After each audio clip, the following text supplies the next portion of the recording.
길고 긴 인연이네요. 아 그렇죠. 왜 갑자기 존댓말을 해요? 아 이거 반말해도 되는 거야? 이 채널은 반말 채널이에요. 아 그래? 안 봤어요?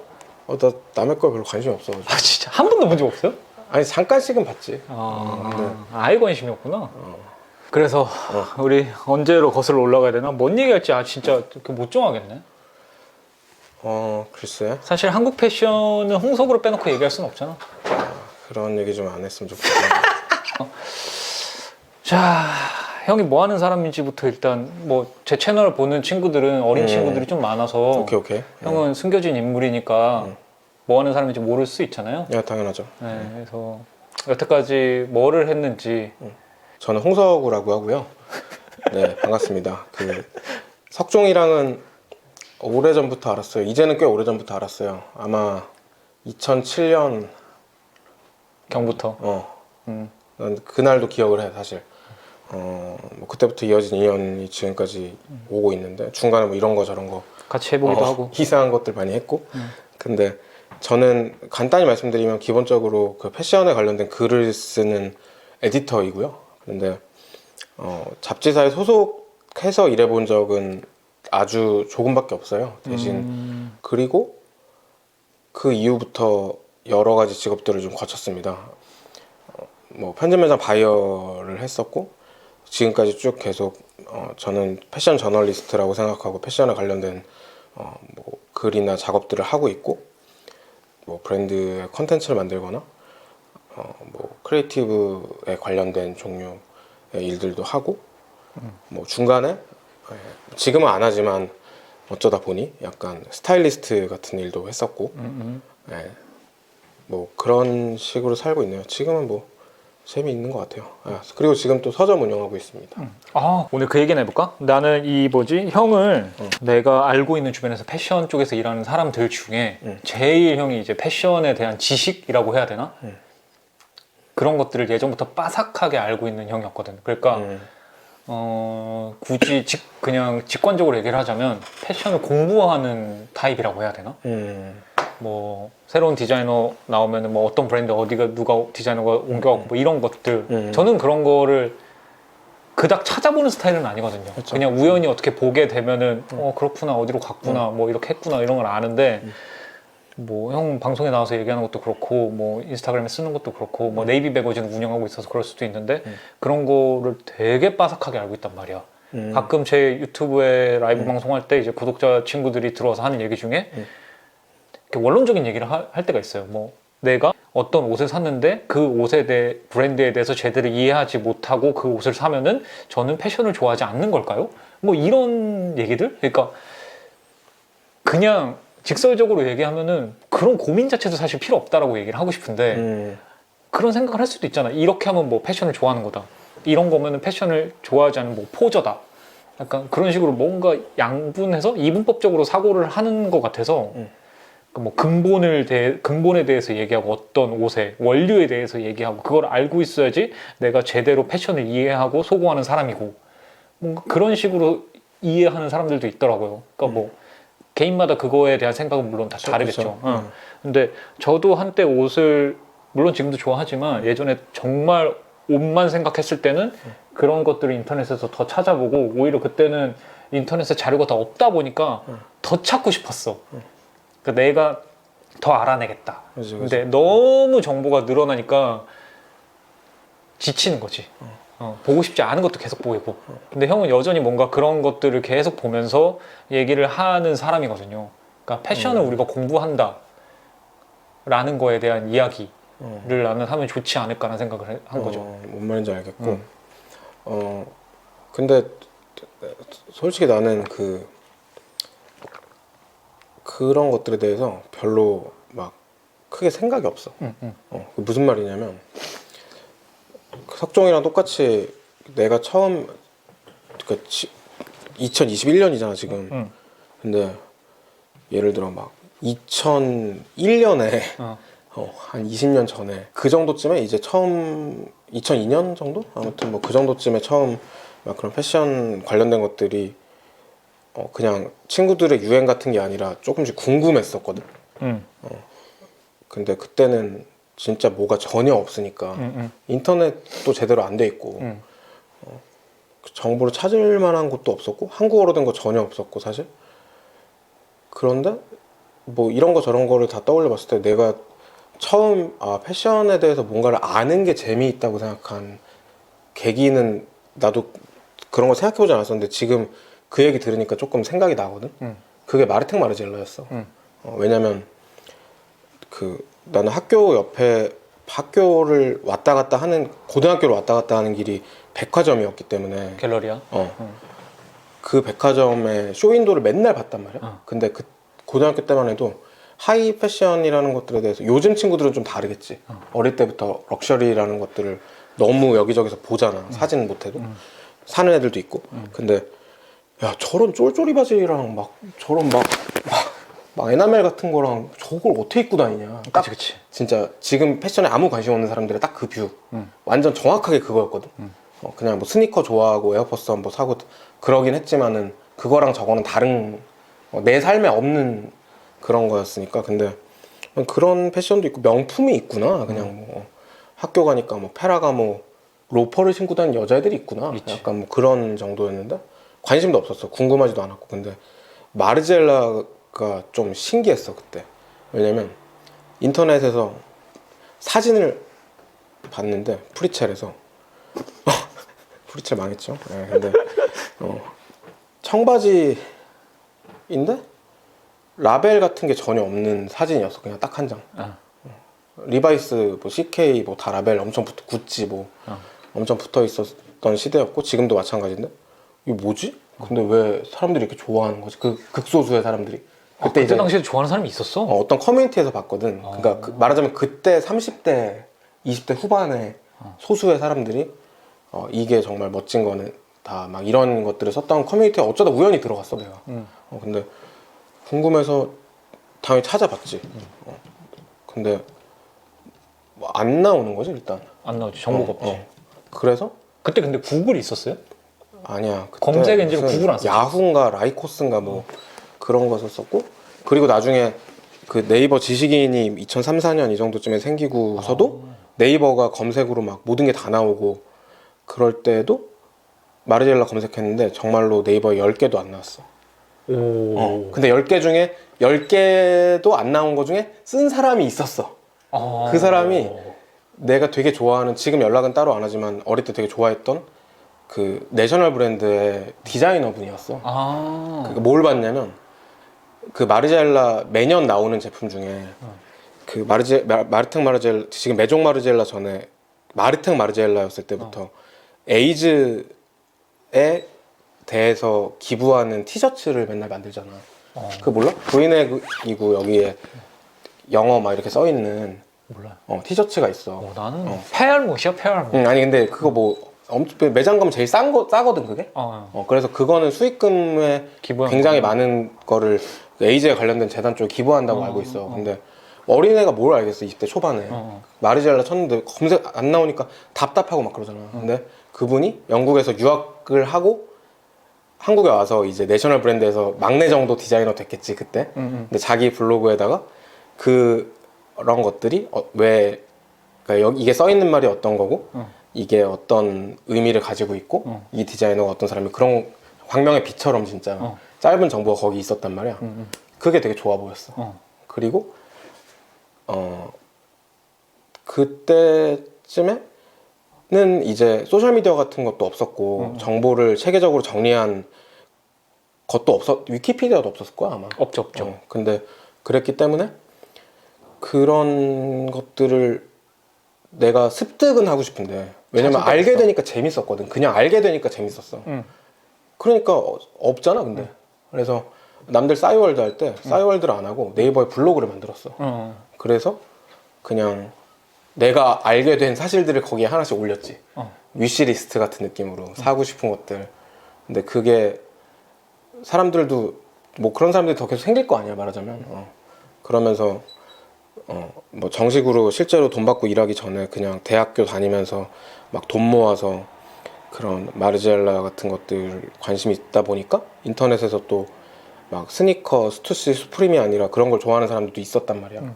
알게 된 뭐 동대문 도매 형이라든지 뭐 이런 그런 사람들이랑 알게 되고 막 그냥 알고 있는 걸 썼던 것 같아. 근데 그때부터 조금 약간 삐딱한 그게 좀 있어가지고. 그때 마르지엘라 매장이 갤러리에 있었어요? 전혀 없었지. 마르지엘라를 한국에서 구할 수 있는 데는 어디였어 그럼? 없었어. 어... 일단 없었어. 왜냐면 마르젤라는 분더샵 같은 매장이 생기고 나서도 아주 늦게 들어왔거든. 아 그랬어? 마르젤라보다 디오롬무가 먼저 생겼어. 아 그거는 이제 전 세계적 열풍이었으니까. 아무튼 그 정도였고, 그래서 그런 것들이 좀 재밌었고, 되게 웃기게도 그런 관심들이 막 이제 있을 때 이제 대학교 초반이니까 학교 도서관에 갔는데 학교 도서관에 마르지엘라 책이 있는 거야. 어? 말도 안 되게 진짜.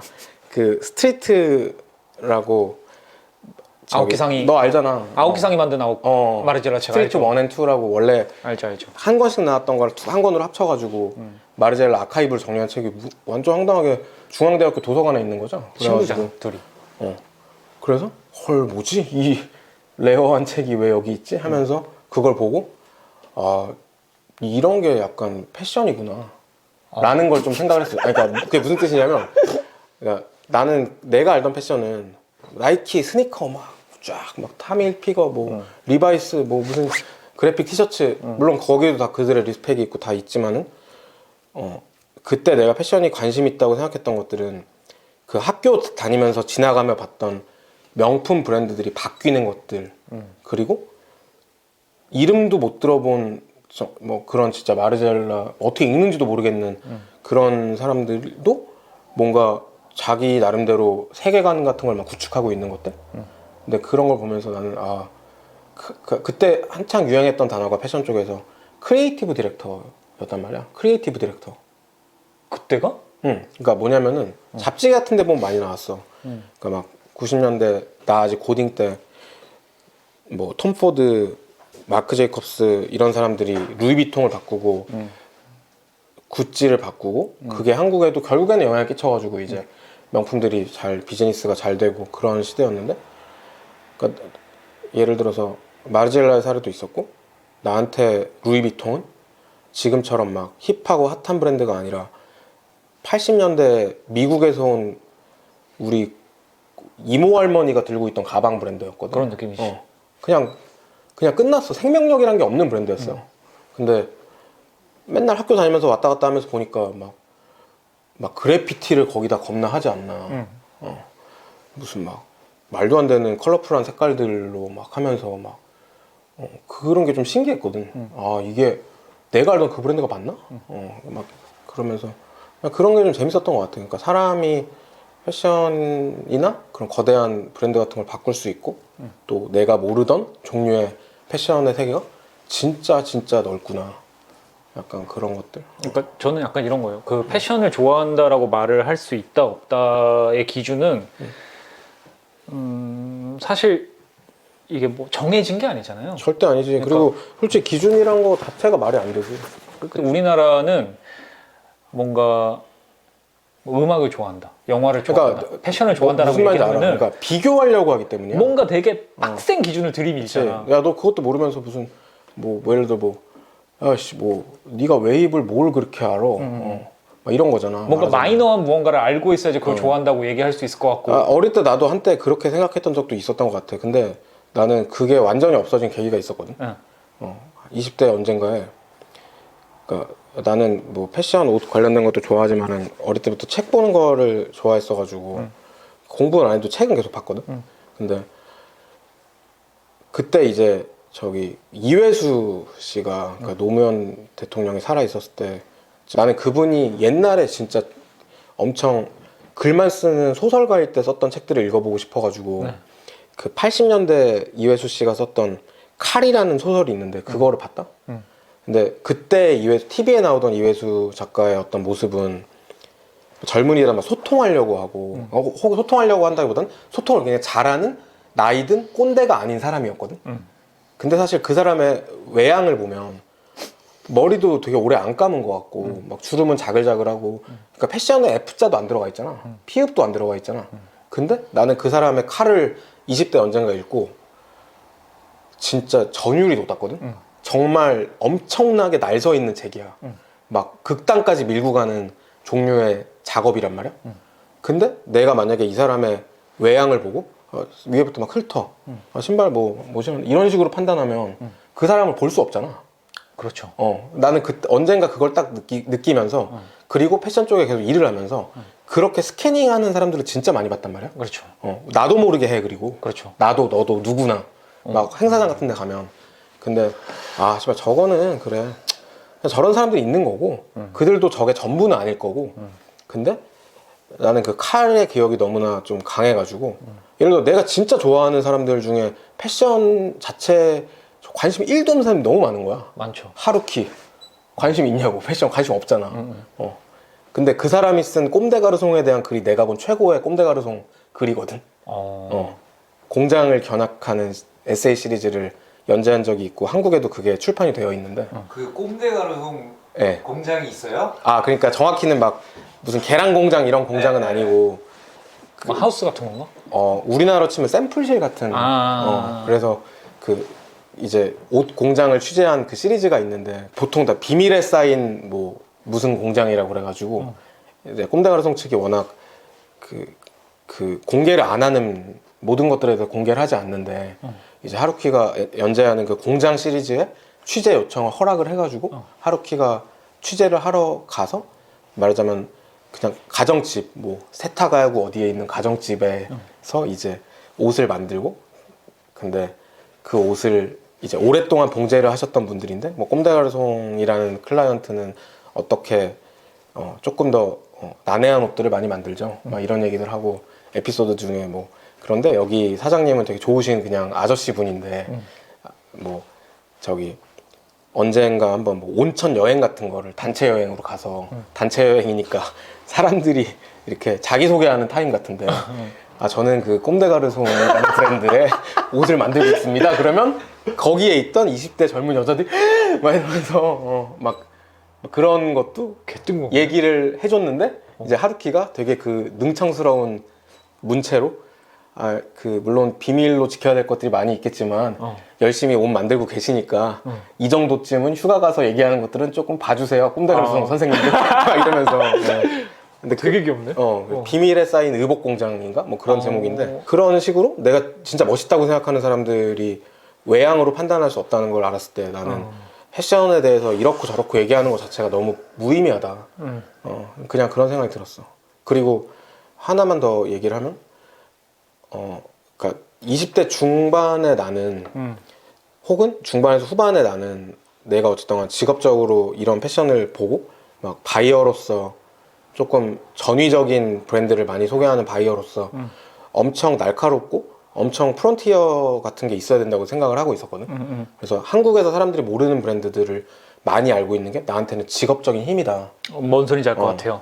그런 것들에 대한 생각도 하고 있었는데 지금 반대로 예를 들어서 이 채널을 보고 계신 분들 중에도 나보다 지금의 패션을 훨씬 많이 하는 분들이 많이 있을 거야. 엄청 많아요. 왜냐면 나는 그 뉴에 대한 업데이트 같은 것들이 지금은 되게 좁아졌어. 그러니까 예를 들어 우리가 20대 때 막 처음 만나고 내가 지금보다 30kg가 덜 쪘고 뭐 그랬을 때 뭐 베르나르드 비렘 막 여러 명 있었잖아 진짜. 그 당시에 정말 미친 옷을 만들던 디자이너들. 그게 지금 뭐 키코 코스탄티노브 뭐 매튜 윌리엄스 뭐 어쩌고 저쩌고 뭐 버지라블로까지 가는 거잖아. 근데 나는 지금 그런 것들에 대해서 내가 관심 있는 것들만 관심 있어. 그렇죠. 그게 이제 취향이 점점 완성이 됐으니까 그런 걸 수도 있고. 그리고 근데 그게 무슨 말이냐면 그래서 실제로 내가 모르는 것들이 나오잖아. 그런 종류의 대화를 할 때 난 그냥 그거 뭐냐 물어봐. 그렇죠. 그리고 그게 끝인 것 같아. 그러니까 그게 제일 좋은 것 같아 내 생각에. 그러니까 막 알려고 하면은 스트레스 받으면서 알려고 하면 안 돼. 왜냐면 좋아하는 것들을 좋아하는 게 패션이든 뭐든 뭐 음악이든 뭐 건축이든 뭐 책이든 그냥 그게 제일 좋은 상태거든 내가 봤을 때. 근데 적어도 만약에 어린 분들이 이거를 보면서 그런 것들에 대해서 내가 패션을 좋아하는지 마는지 뭐 이런 생각들을 한다면 그냥 그런 고민 자체가 진짜 쓸데없다고도 사실은 보이고 근데 거쳐가야 될 것 있을 수도 있지만 그냥 내가 제일 재밌어 하는 상태인 걸 유지하는 게 좋은 것 같아. 남들이랑 비교하면 안 돼. 내 정보가 남들보다 뛰어나지 않다거나 막 그런 것들. 그런 것들이 결국 재미없게 만들거든. 근데 저는 그냥 모든 게 좀 자연스러웠으면 좋겠다라는 생각을 더더더더 살아가면서 하는데 뭐 일련의 어떤 정보들을 찾아보는 것조차도 사실 자연스러웠으면 좋겠는데 내가 지금은 힘들지. 조금이라도 내가 이거를 알고 있어서 다른 사람들보다 조금 우월감을 느끼기 위해서 뭔가 약간 이런 기분보다는 그냥 순수하게 내가 이거에 관심이 있어서 좋아하니까 그냥 뭔가 이렇게 점점 파도 타는 게 아니라 뭐라 그러지? 그리고 인스타그램에서 점점 타고 알게 되는 그 과정이 재밌는 거지. 뭔가를 이렇게 드러내기 위해서 맞아. 그것들이 계속 반복되면은 스스로가 되게 지치게 되는 것 같아. 그러니까 예를 들어 그런 거를 뭐 업으로 삼아서 뭐 큐레이션을 한다거나 뭐 그런 종류의 셀렉션을 한 뭔가를 판매한다거나 그런 분들도 있겠지. 뭐 저도 그러면서 되게 지친 것 같아요. 새로운 브랜드를 알아야 되는데 뭔가 강박 때문에 더 안 찾아보게 되는 것도 있어. 근데 지금은 사실 옛날처럼 정보에 목마른 시대가 아니고 사실 서울에서만 놓고 봐도 물론 한국은 서울에 너무 집중돼 있긴 하지만 솔직히 패션 관련해서 웬만한 브랜드 다 있잖아. 다 있죠. 다 있잖아. 진짜. 다 있죠. 이제 정말 새롭다고 하는 것도 적어도 6개월 안에 한국에 다 들어온단 말이야. 그렇죠. 그러니까 뭐 그러면 뭐 그 나름대로 또 뭐 그냥 좋아하는 것들 즐기면 되는 거고.